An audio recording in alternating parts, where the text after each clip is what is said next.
ya. Ahora sí, mil disculpas. Sí, doctor, yo lo... Muchas gracias. Bueno, les decía, les agradecía en primer lugar la invitación y con la esperanza de poder eh, volver nuevamente a Ica, que es un lugar que tengo tantos buenos amigos como el doctor Raúl Bravo, obviamente. Así que, bueno, este es un medio que nos pone en las circunstancias y así que hay que aprovecharlo.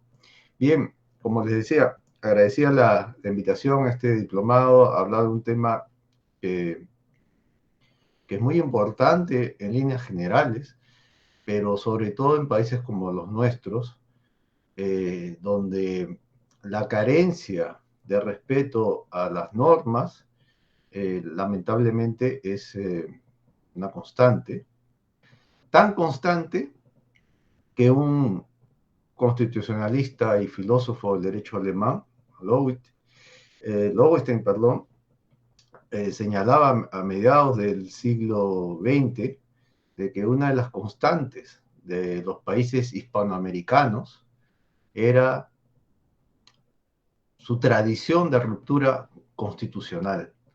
Y él lo colocaba de esta manera, él decía que quizás esa sea la manera como estos países, nuestros países latinoamericanos, entendían esto que llamamos teoría de la constitución o constitucionalismo. Obviamente eso era una ironía, obviamente es una ironía, porque hablar de derecho o de constitución en sí es hablar de reglas de juego claras, es hablar de una vocación social de respetar normas, y cuando digo vocación social, obviamente esto involucra a todos los actores de una sociedad, no solamente los políticos, aquellos que llamamos políticos, sino lo más importante es que la ciudadanía tenga la posibilidad de hacer sentir eh, todas aquellas formas de incomodidad por un lado, pero también de apuesta a, a buscar apuntalar ciertas pautas. Y esas pautas, que no son otra cosa que respeto a derechos, es lo que vamos a intentar ahora ofrecer. A mí me invitaron a hablar sobre teoría de la Constitución y una de las cosas que me vino a la mente es, hablamos de Constitución con C minúscula o con C mayúscula, ¿no? Porque obviamente el esquema latinoamericano, la visión latinoamericana de cómo se respetan normas, ya lo he dicho, eh, es, eh, es deficiente, tiene una tradición precisamente de no respetar normas, y eso nos puede hablar de que estamos ante una visión de constitucionalismo con C minúscula. Se asume la Constitución como un instrumento de poder y no como un límite a ese poder. El doctor Bravo, al final de su alocución, señalaba justamente ese punto. Las constituciones siempre han buscado convertirse en frenos al abuso, en límites al poder. Y eso es algo que se suele perder en la discusión sobre qué debería ser una constitución. Cuando alguien nos habla de que una constitución tiene que establecer, ¿no? Un control de la sociedad y moldear a la sociedad de tal o cual manera, en mi modesto modo de ver, yo creo que hay una distorsión de lo que significa realmente una constitución. Las constituciones no se dan para moldear sociedades. Las constituciones no se dan para controlar a la sociedad. Es al revés. Las constituciones se han dado históricamente para que la sociedad tenga un mecanismo efectivo de controlar al poder. Y ese control del poder es la esencia de lo político. Si asumimos que lo que llamamos lo político es la posibilidad de que los ciudadanos tengan voz y voto en las decisiones de la comunidad, obviamente estamos hablando de que hay un corpus de individuos, que es la comunidad entera, que con su decisión puede establecer ese control político, ese control al poder. Y esto nos lleva a algo medular, ya que estamos en estos discursos de constituyente sí, constituyente no. Es claro que la visión del orden político emana de la sociedad misma. La sociedad, en su día a día, en su quehacer cotidiano, necesita unas reglas, un orden establecido, necesita pautas para poder establecer un esquema en el cual las diferentes aspiraciones, tanto puramente privadas, pero también aquellas aspiraciones que buscan llegar y tener acceso a canales de poder, para ser ya directo, ¿no? De poder tener influencia en las decisiones públicas, ese tipo de comportamientos obviamente nos invitan a pensar de la necesidad de reglas de juego claras. Y esas reglas de juego pueden ser tanto explícitas como implícitas. Pueden ser reglas de juego que pueden estar en un texto constitucional, que llamamos constitución, un texto legal, ¿no? Para ser más preciso, o reglas de juego que se dan en el día a día y que pertenecen a la tradición, a la costumbre, y que se dan en la cotidianidad y que las conocemos por usos prácticos. Inglaterra no tiene un texto propiamente llamado Constitución, pero nadie va a decir que en Inglaterra no se vive bajo un esquema constitucional. Hace pocos años, estamos 2021, hace 6 años exactamente, los ingleses festejaron los 800 años de su Carta Magna. ¿Cuál era la Carta Magna? Justo lo que había hecho referencia el doctor Bravo, repito, ¿no? La Carta Magna no es otra cosa que la exigencia de unos señores varones, un esquema oligárquico, ¿no? Que le van a exigir al rey, Juan Sin Tierra, que no abuse de su poder, que los deje transitar libremente, que no use la justicia como una navaja, como una herramienta de castigo, sino que realmente respeten las normas y el derecho de propiedad, ¿no? Y la vida y la integridad física de las personas. Es decir, todas aquellas cosas que hacen que los individuos puedan tener asegurada su existencia material y también moral. Es decir, el universo de lo que llamamos constitución trasciende un texto escrito. Pertenece a una dinámica de vida en sociedad. Ahora, hay algunas sociedades que han podido tener un apuntalamiento de aquello que llaman constitución de manera más efectiva. Claro, sí, les estaba el caso de los ingleses, ¿no? Pero también hay sociedades como las nuestras que no han logrado tener ese cauce, ese derrotero, y vivimos en una constante de fragilidad institucional que nos suele pasar factura cada cierto tiempo. Yo hace un tiempo hice un ejercicio muy simple. ¿Cuántas constituciones hemos tenido desde hace 200 años?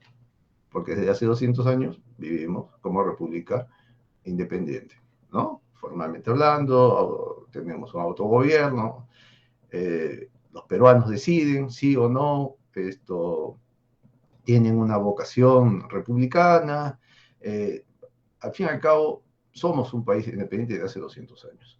Bueno, desde hace 200 años, ¿cuántas constituciones hemos tenido?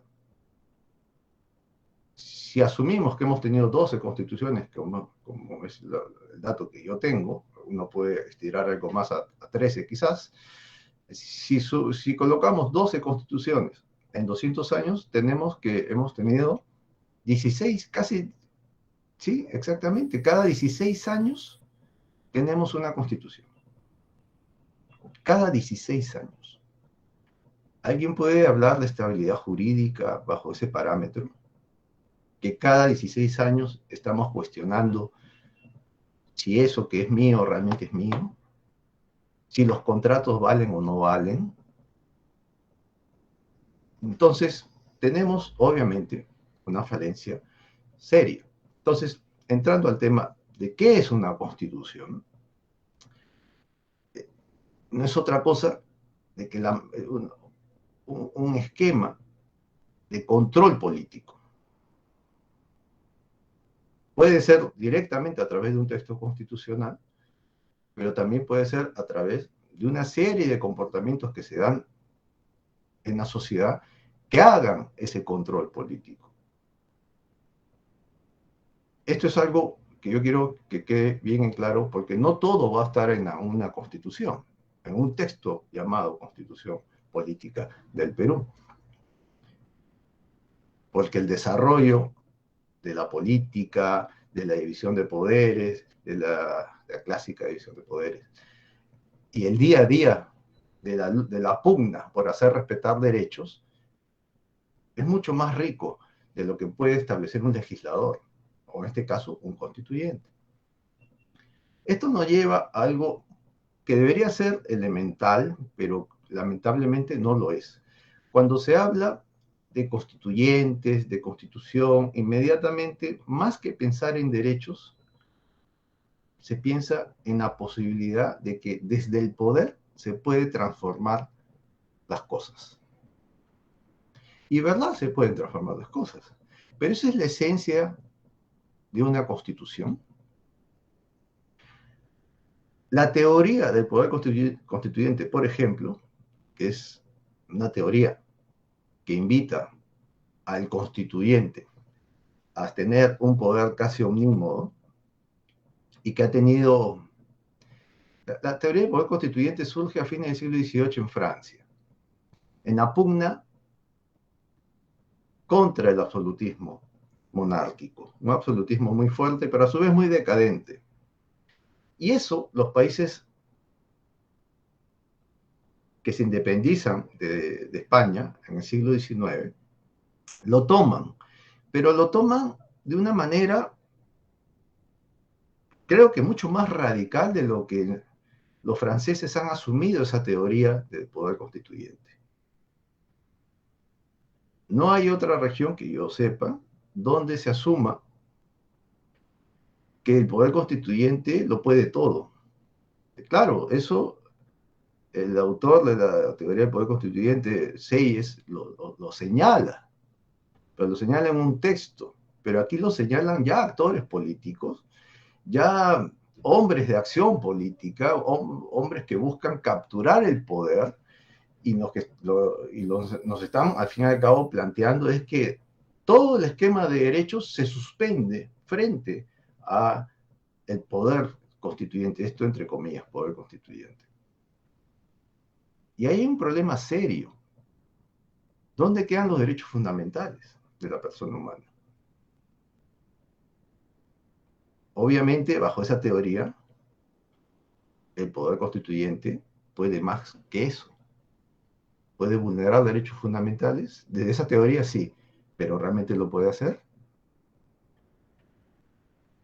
Eso es interesante porque nos plantea qué tan poco o qué tan poco cuidadosos algunos constitucionalistas han sido, porque la teoría de que los seres humanos tienen derechos fundamentales o derechos naturales, como se decía en algún momento durante mucho tiempo en historia, realmente durante siglos, viene justamente del momento de la gran pugna de qué hacer con el tema de la violencia que ejercía la corona española con los indígenas en el Nuevo Mundo. El padre Francisco de Vitoria invocaba el respeto a esos derechos naturales de los indígenas, los aborígenes de esta parte del mundo, para controlar o ponerle frenos al abuso de los españoles frente a esas personas. Y ese es el origen del derecho moderno.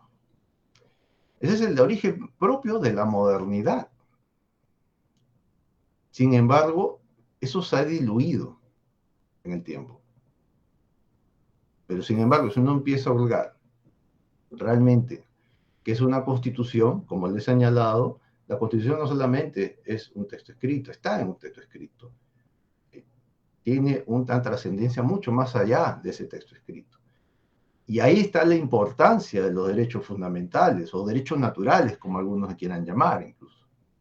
La noción de que una persona tiene derechos, es portador de derechos, es una noción, podemos decirlo en términos coloquiales, revolucionaria, porque parte de la modernidad surge, del mundo moderno, surge de que son los derechos básicamente derechos individuales de la persona humana. No hay un ser que se duplique, cada ser humano es único e irrepetible. Esa visión, que puede ser una visión para algunos muy filosófica y demás, es sumamente importante porque en los hechos va a romper un esquema estamental. Hasta hace 500, 600 años, la noción del yo, del individuo con derechos, no existía.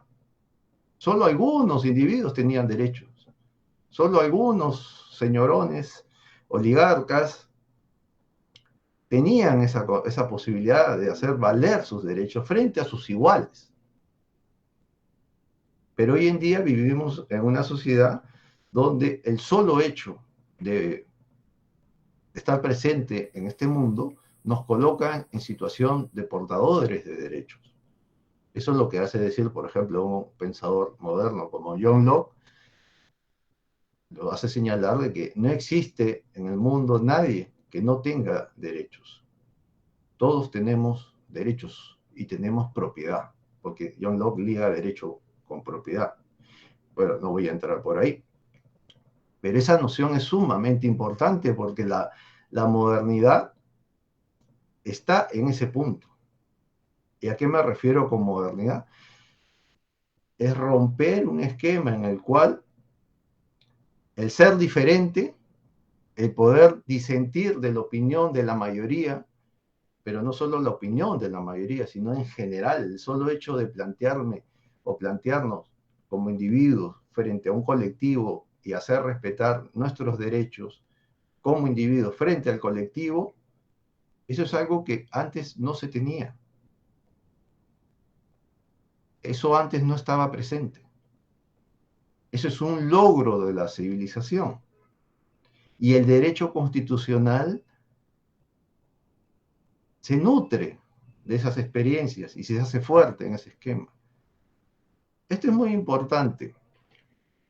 Un autor que no precisamente es un autor que le gustaba los controles al poder político, como John Locke, perdón, como Thomas Hobbes, Thomas Hobbes señalaba de que el poder debe estar concentrado. Es un autor monárquico. No creía en la visión que el poder debería estar limitado. Pero a pesar de eso, nos ofrece una visión moderna de la libertad. Porque nos habla de que el hombre solamente conoce la libertad en la medida de que no tiene obstáculos. Y a partir de ahí nos habla de una inocua libertad. ¿A qué se refiere? Él señala de que el poder, en este caso como buen monárquico lo tiene el rey, debería ser lo más absoluto posible, lo más concentrado en la autoridad de la persona del rey. Pero a su vez, debería ese rey asumir de que los hombres necesitan tener un espacio de libertad de acción lo suficientemente amplio para ganarse la vida. Claro, él lo ve desde una visión de desprecio a aquellos hombres que necesitan ganarse la vida trabajando. Es una visión aristocrática la que maneja Thomas Hobbes. Pero a su vez, al ofrecer ese discurso, está reconociendo un mundo que se está dando en los hechos. Y es el mundo del comercio. Es el mundo en el cual muchos individuos prefieren ganarse la vida en el comercio antes que en la guerra. Prefieren ganarse la vida haciendo contratos, pactando con comerciantes antes que depredando al enemigo, antes que cruzando las fronteras con armas. Es el momento en el cual el comercio internacional empieza a bullir y empieza a darse una configuración del mundo que hoy día nos es familiar.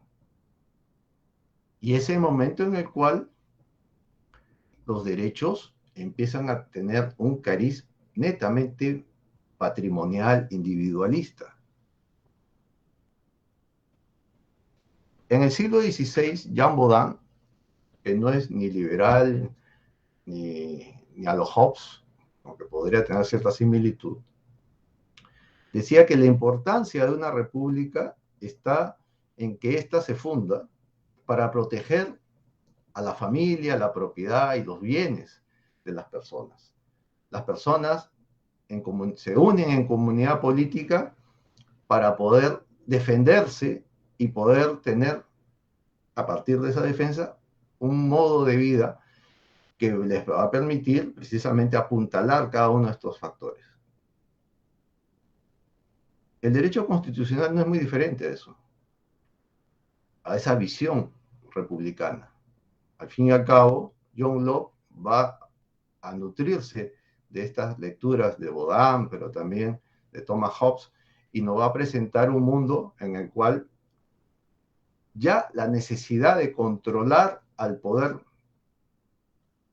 a la autoridad máxima, al monarca, estos son, John Locke es inglés, como Thomas Hobbes, y va a establecer una ecuación muy simple. Él va a señalar que a mayor libertad, si el poder tiene gran capacidad de acción, una mayor libertad de acción, los ciudadanos, los particulares, van a sentir que precisamente esa libertad de acción del monarca va a ser una disminución en los hechos de sus derechos como ciudadanos. Y a la inversa, si los ciudadanos tienen mayor libertad de acción, el monarca va a sentir que sus derechos o sus prerrogativas como autoridad máxima se van a ser minadas, van a disminuir. Eso es algo a tener en cuenta, porque John Locke va a establecer una manera de pensar que se puede hoy en día configurar como parte del derecho constitucional moderno. John Locke es un autor del siglo XVII, es un autor que vive el momento en el cual los ingleses se dan, algunos señalan la primera constitución moderna en 1688, con la Revolución Gloriosa, cuando deponen a un rey y colocan a otro monarca y constitucionalizan su accionar. ¿Qué significa eso? Que lo llenan de reglamentos y de normas, es decir, se regula el accionar del monarca. El monarca no puede actuar por propia voluntad, solo actuará en base a lo que la norma establezca. Eso es parte hoy en día del derecho público. Ninguna autoridad puede, en el ejercicio del cargo que tiene como autoridad, llevar a cabo una acción sin mirar la norma. Solo va a actuar en la medida que la norma le permita actuar.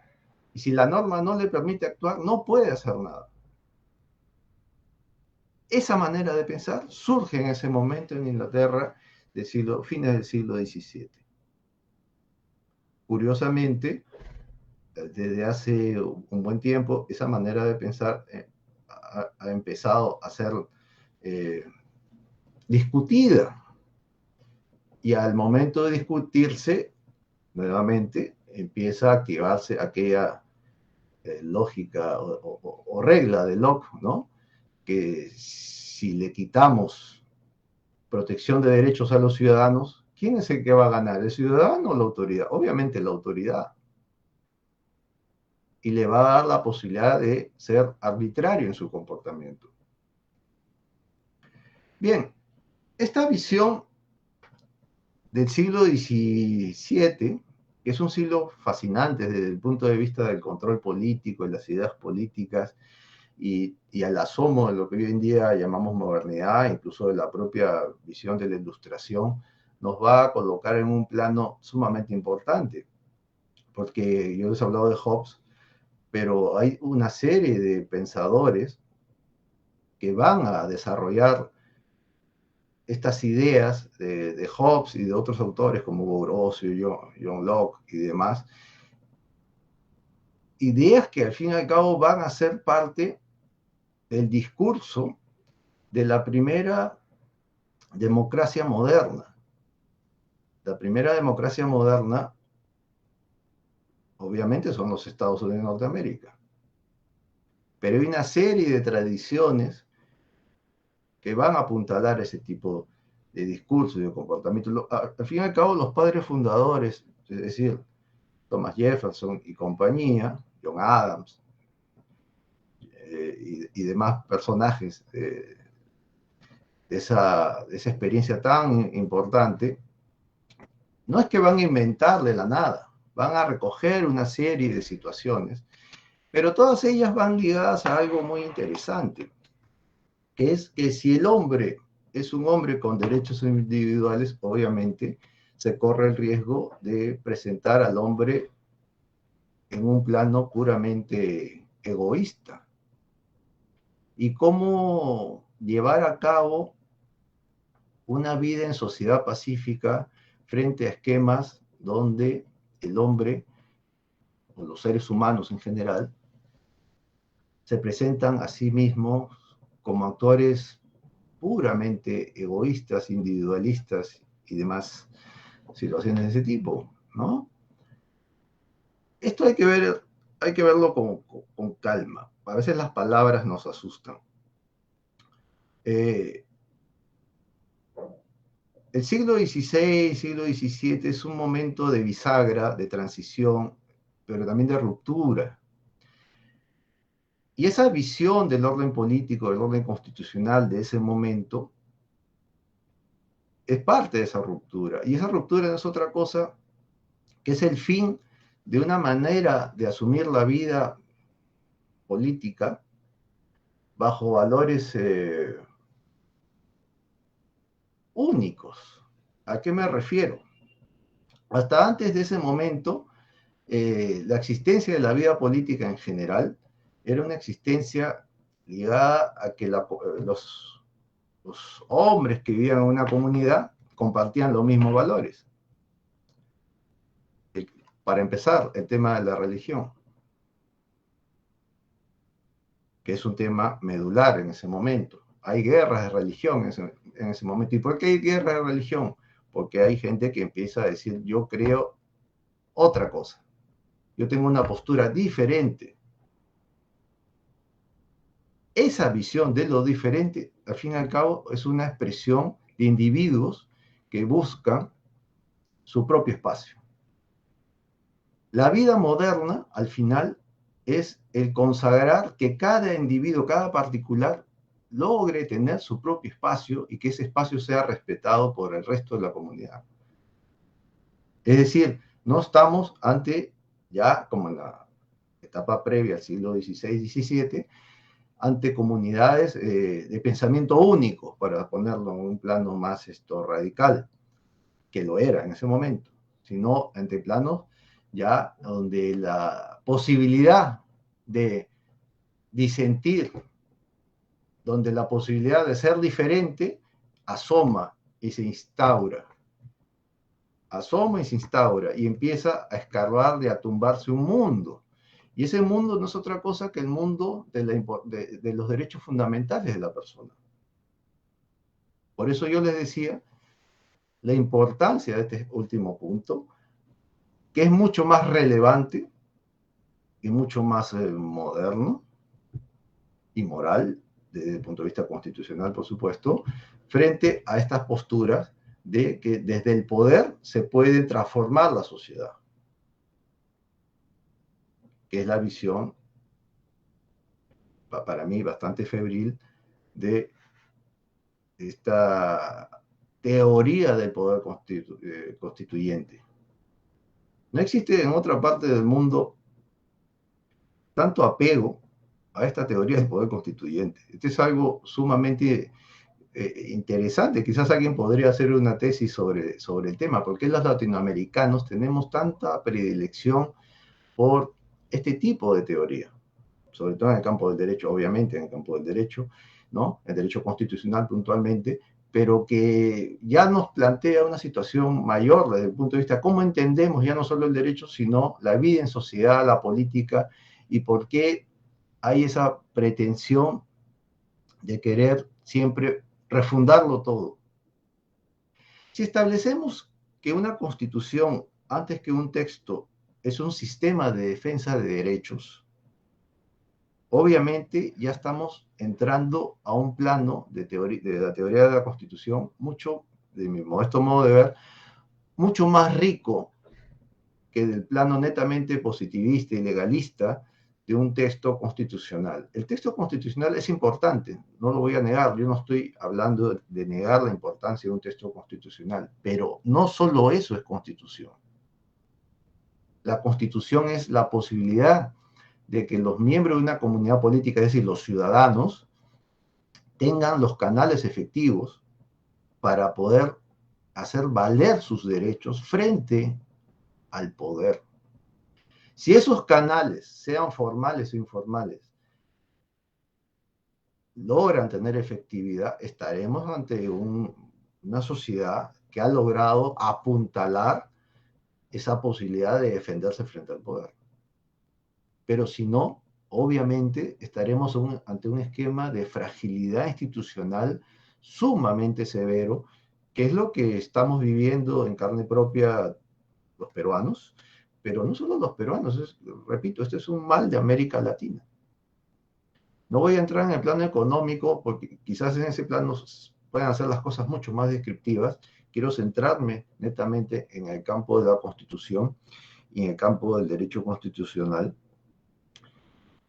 y de esa posibilidad de enfocarme en ese núcleo, establecer que esa primacía de defensa de derechos fundamentales es lo nuclear dentro del esquema de lo que llamamos Constitución.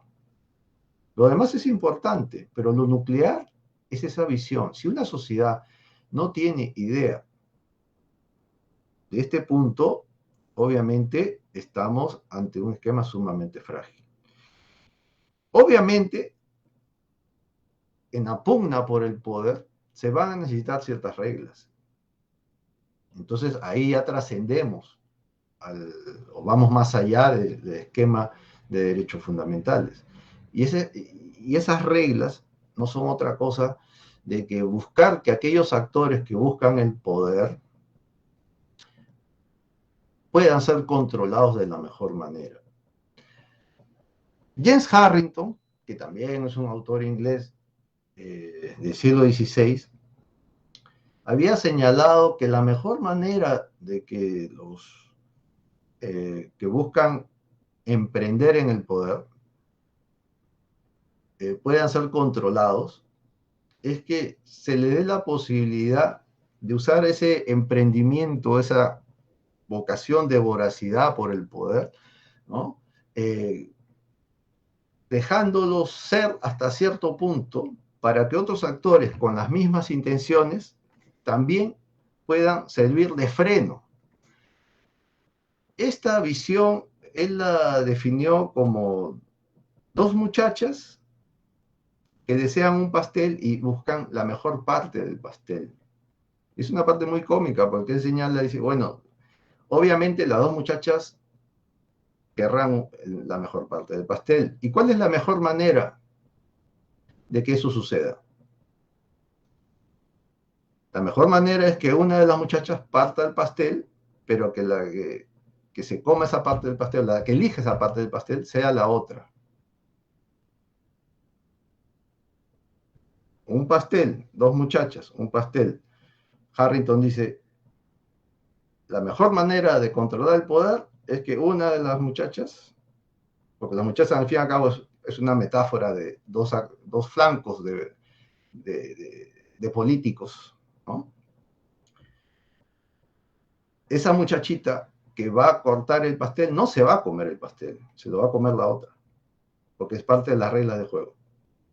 Obviamente, si esa muchachita va a cortar el pastel para que otra se la coma, va a buscar de que, a pesar de sus deseos, establecer el centro, el punto más central para evitar que la otra coma más que ella. Eso, que Harrington lo señala en su libro Oceana, va a tener un impacto muy grande en los pensadores políticos ingleses que van a dar justo la norma de 1688, la llamada primera constitución moderna. Ese esquema de reglas de juego, según Harrington, es primordial para que la división de poderes también opere, pero sobre todo el control político. Porque muchos nos hemos basado en Montesquieu, que es cierto, que es importante, pero esta teoría de Harrington, que solo es conocida en Inglaterra y en los Estados Unidos, pero que en América Latina casi no se oye, o realmente puedo decir, sin exagerar, que es totalmente desconocida. Esto de las dos muchachas, obviamente, es una alegoría, obviamente esto es la parte más simpática de la obra de Harrington, pero Harrington, dentro de este esquema, esta alegoría del pastel y las muchachas, nos está diciendo algo muy rico. Nos está diciendo que los que buscan el poder buscan siempre el beneficio personal. Nadie entra al poder por amor al prójimo. Entran al poder como individuos que son, como hombres modernos que son, porque buscan algo para sí. Pero el problema es que el poder o la política es un bien público. Entonces, ahí hay un problema. Hombres que buscan, o individuos, hombres y mujeres, que buscan trepar al poder para tener el control de ese poder para sí mismo, ya es un problema. Porque eso es un bien público. ¿Cómo se controla eso? Harrington va a ser va a influir grandemente en los padres de la Constitución norteamericana. Y los padres de la Constitución norteamericana van a beber de Locke, de Hobbes y de Harrington. Harrington va a tener una gran influencia. Algunos autores incluso van a decir, algunos estudiosos, que Harrington va a ser mucho más importante a la hora de influir que cualquier otro pensador. En base a este esquema, que los hombres en política entran a hacer política por beneficio personal y no por beneficio de la comunidad. Eso ya desde el punto de vista ético nos coloca en un plano muy interesante porque nos plantea de que los legisladores y los actores políticos no son la Madre Teresa de Calcuta, son individuos de los que hay que cuidarse.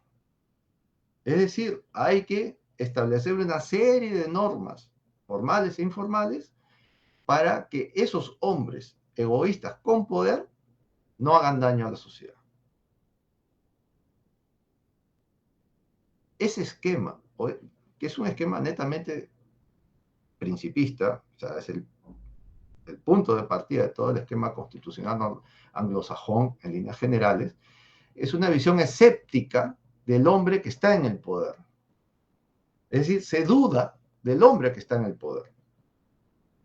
Mientras que en América Latina tenemos una visión optimista del hombre que está con el poder.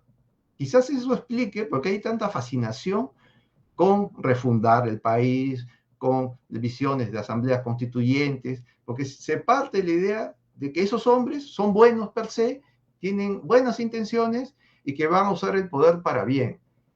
Pero eso es una visión que rompe con la visión de la modernidad. La visión de la modernidad nos indica que los seres humanos buscan su propio beneficio. No es que sean malos, pero buscan su propio beneficio. Pueden ser buenos o malos, pero buscarán su propio beneficio. Y si están o si son autoridades, si tienen poder, la cosa entra a un nivel de sobredimensionamiento mayor, porque ya no es un simple particular buscando su propio beneficio, sino que es un hombre que se coloca en virtud del cargo por sobre los demás ciudadanos y va a decidir y dar normas en consecuencia. ¿Y dónde queda el esquema constitucional? Porque se supone que el esquema constitucional es establecer un control al poder. ¿Cómo se puede establecer un control al poder bajo ese esquema? Donde asumimos que los que tienen el poder son buenos. Y por lo mismo deberían tener libertad de acción. Y si tienen libertad de acción, ¿dónde quedan los controles constitucionales? Obviamente todo eso se diluye. Bien, para concluir, obviamente bajo este esquema planteado, ¿dónde encaja el poder constituyente? No encaja. No hay manera. Porque si se plantea la posibilidad de que exista esta institución, teoría, qué sé yo, estamos hablando de que la Constitución no existe, porque es demasiado porosa, es demasiado permisiva frente al poder, y si eso se da, no cumple su función. Y si no cumple su función, obviamente el impacto social es inmenso. Porque volvemos a la tesis de Baudin. ¿Para qué se establece una república? Para defender derechos, no para inventar un mundo. No se inventa un mundo desde el poder. Quienes lo intentaron, lo único que han logrado es bañar de sangre sus países, sus naciones, y generar el caos y el desorden y la pobreza. Yo he querido ofrecerles esta visión de la teoría constitucional, de lo que llamamos constitución, tratando de alejarme de la formalidad por un lado, pero que al fin y al cabo no es otra cosa que volver a la esencia de lo que es la comunidad política. La comunidad política, y aquí termino, no es otra cosa que la comunidad de iguales entre sí, de ciudadanos entre sí. Son los ciudadanos los que establecen la posibilidad de que se pueda tener ciertas pautas que puedan controlar al poder político. Obviamente, y eso no es ningún secreto, tenemos serios problemas precisamente en ese universo de ciudadanía. No todos tenemos el mismo espacio de interacción como hombres de este país, hombres y mujeres de este país, ¿no? De nuestro país. Y eso es algo que nos cuesta sobremanera, nos arrastra una serie de situaciones, pero la peor manera de buscar solucionar ese tipo de falencias es a través de este tipo de situaciones como la teoría del poder constituyente, o establecer pautas de que el Estado o el poder en general no tenga tanto control, en un pretendido intento de que ese no tener tanto control genere beneficio en la gran mayoría de la población. Y eso no es verdad. Las sociedades, sobre todo en el mundo moderno, es decir, de hace 500, 600 años, han logrado salir adelante en virtud en que el poder político o el poder del Estado ha sido controlado, y no a la inversa. Y eso es algo a tener en cuenta.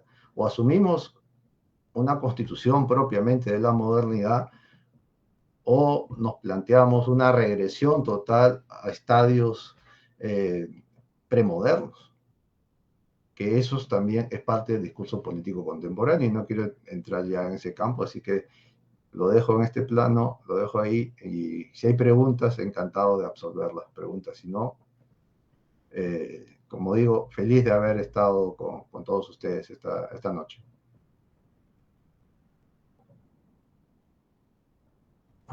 Bueno, agradecemos al doctor Paulo